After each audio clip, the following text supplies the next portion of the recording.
ফুটো কিরে যাবি না? এই কোন চোদনা রে? কি তোরা এত সকালে কি চাই? বাড়ার বালগুলো বাড়িতে কোনো কাজ নেই নাকি? ইয়ে মানে কাকু, ফুটোকে একটু ডেকে দাও না। কেন ফুটুকে দিয়ে কি হবে?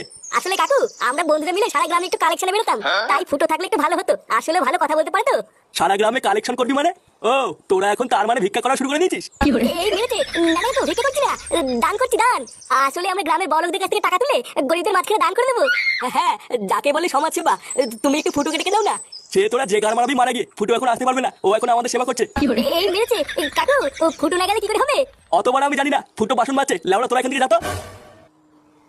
কিরে তোর বাসন মাজা হলো? তাড়াতাড়ি বাজার করতে যা। এ কি ঢ্যামনা বাপরে!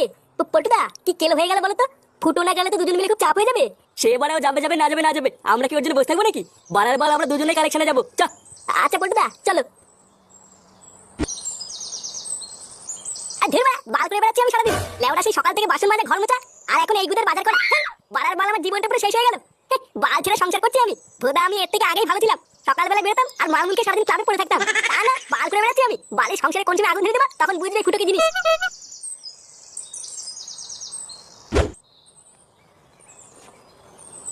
মা, ও মা! তুমি বাজার করে চলে এসছো? না না আমি আসিনি, এই বাজারটা আমার বাড়ার বালগি নিয়ে আসলো। লেওড়া চোখে কি গান মেরে বসে আছে নাকি? বলছি চলো না, আমার হাতে হাতে একটু রান্না করে দেবে। কি আছে রান্না করে দেবো? ভোদার মার মাগি আমাকে পেয়েছিস কি? বাসে ভোরবেলা থেকে কাজ করতে করতে আমার গাড়ি চামড়া উঠে গেল, এখন একটু বসতে পর্যন্ত পারিনি। আর আমি এখন তোর সাথে কি রান্না করে দেবো? বসে আছি। আই বাড়া তোর বাড়ির সংসারে কপাল মারি।